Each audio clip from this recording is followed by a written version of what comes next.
আজ এমন একটা ছোট্ট রেসিপি বানিয়েছি যার সামনে বড় বড় আয়োজনও যেন একটু চুপ করে যায়।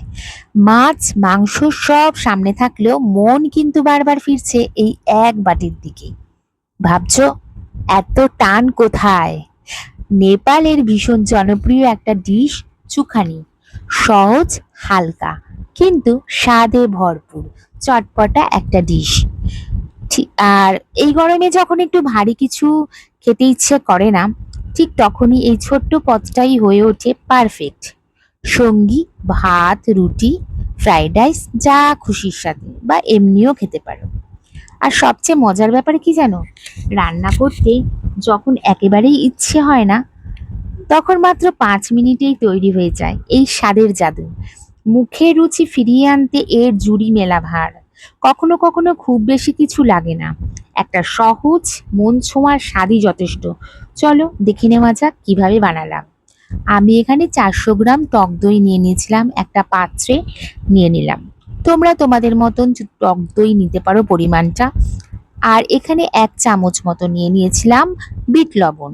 বিট লবণের পরিবর্তে তোমরা এমনি সাধারণ লবণও নিতে পারো। আমি এখানে প্রথমে একটু অল্পই লবণ দিলাম, পরে স্বাদ বুঝে আমি আবার লবণ অ্যাড করব। খুব ভালোভাবে ফেটিয়ে নিলাম যতক্ষণ না একটা ক্রিমি টেক্সচার আসছে। দেখতেই পাচ্ছ ফেটাতে ফেটাতে পুরো কিন্তু একটা ক্রিমি টেক্সচার এসেই গেছে। আর এখানে নিয়ে নিয়েছিলাম 1 চামচ নর্মাল জিরে গুঁড়ো, এটা কোনো ভাজা জিরে গুঁড়ো নয়। আর এর মধ্যে দিয়ে দিয়েছিলাম একটা বড় সাইজের এইভাবে স্লাইস করা পেঁয়াজের টুকরো। পেঁয়াজ কিন্তু খুব ঝিরিঝিরি করে কাটলে হবে না, এখানে এইভাবেই পেঁয়াজটাকে কাটতে হবে। আবারও খুব ভালোভাবে আমি ফেটাতে শুরু করলাম। এই রেসিপিটার প্রধান কাজই হলো খুব ভালো করে দইটাকে ফেটানো।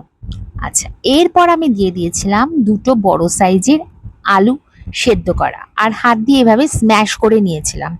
স্ম্যাশারের সাহায্যে স্ম্যাশ করলে হবে না, তাতে কিন্তু এই রেসিপির স্বাদটাই বদলে যাবে। তাই আমি হাত দিয়ে একটু আধ ভাঙা অবস্থায় রেখে আমি আলুটাকে স্ম্যাশ করে নিয়েছিলাম। আর এই রেসিপিটা তোমরা একবার হলেও বাড়িতে বানিয়ে দেখো, তারপর আমাকে জানিও। দিয়ে দিয়েছিলাম কিছু কুচনো কাঁচা লঙ্কা, দিয়ে আবারও খুব ভালো করে ফেটাতে লাগলাম। এই যে বললাম এই রেসিপিটির প্রধান কাজই হলো খুব ভালোভাবে টক দই আর সমস্ত উপকরণকে একসাথে ফেটিয়ে নিতে হবে, তা না হলে কিন্তু স্বাদটাই আসবে না। এরপর একটা তড়কা প্যান গরম করে তাতে দিয়ে দিয়েছিলাম 1/2 কাপ মতন সাদা তেল বা রিফাইন্ড অয়েলও তোমরা ইউজ করতে পারো। এর মধ্যে তেলটা গরম হবার পর দিয়ে দিয়েছিলাম ফোড়নের জন্য কিছুটা গোটা জিরে। গোটা জিরে যখন একটু লাল হয়ে গেছিল, তারপর আমি গ্যাসটাকে অফ করে এর মধ্যে দিয়ে দিয়েছিলাম ওই 6-7 কোয়া মতন কুচনো রসুন, দিয়ে খুব ভালো করে ফ্রাই করলাম। রসুন যখন একটু লাল লাল হয়ে গিয়েছিল, এর মধ্যে আমি অ্যাড করেছিলাম কাসুরি মেথি। ওই 1 চামচ মতন কাসুরি মেথি দিয়ে দিয়েছিলাম। কাসুরি মেথি দিয়ে আবারও খুব ভালো করে একটু ফ্রাই করলাম। এখানে বলে রাখি গ্যাসের ফ্লেমটা কিন্তু অফ। আচ্ছা, এখানে আমি দিয়েছিলাম 1 চামচ কাশ্মীরি লঙ্কার গুঁড়ো। সমস্ত উপকরণ মানে তড়কা লাগিয়ে এরপর আমি, দেখতেই পাচ্ছ রংটা কি সুন্দর এসেছে, যেহেতু কাশ্মীরি লঙ্কার ব্যবহার করা হয়েছে। আর এই রেসিপির প্রধান উপকরণ হচ্ছে এগুলোই। এরপর সমস্ত তড়কা উপকরণগুলি আমি দিয়ে দিলাম ওই ফেটানো টক দই, দিয়ে আবারও খুব ভালোভাবে নাড়াচাড়া মানে ফেটিয়ে নিলাম। ব্যাস, রেডি হয়ে গেল আজকে আমার নেপালের একটা জনপ্রিয় ডিশ, চুখানি। কে কোথা থেকে দেখছো বন্ধুরা, অবশ্যই কিন্তু কমেন্ট সেকশনে জানাতে ভুলো না, কারণ তোমাদের তো ধন্যবাদ জানাতে হবে, তাই না? তোমরা যে এত কমেন্টের ভালোবাসা দাও, তো তোমাদের ধন্যবাদ না জানালে আমার নিজেকেই খারাপ লাগবে। এরপর আমি সব শেষে দিয়ে দিলাম কুচনো ধনেপাতা।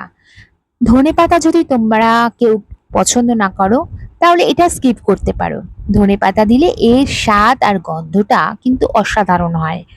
তো রেডি হয়ে গেল, আর অলমোস্ট আমি এখানে নিয়ে বসেও গেছি এই নেপালি ডিশ চুখানি, সাথে রুটি আজকে আমি রুটি দিয়েই খাবো আর একটা ডিমের অমলেট, এটা না নিলেও চলতো, আর একটুখানি তো এমনিও খাওয়া যায়।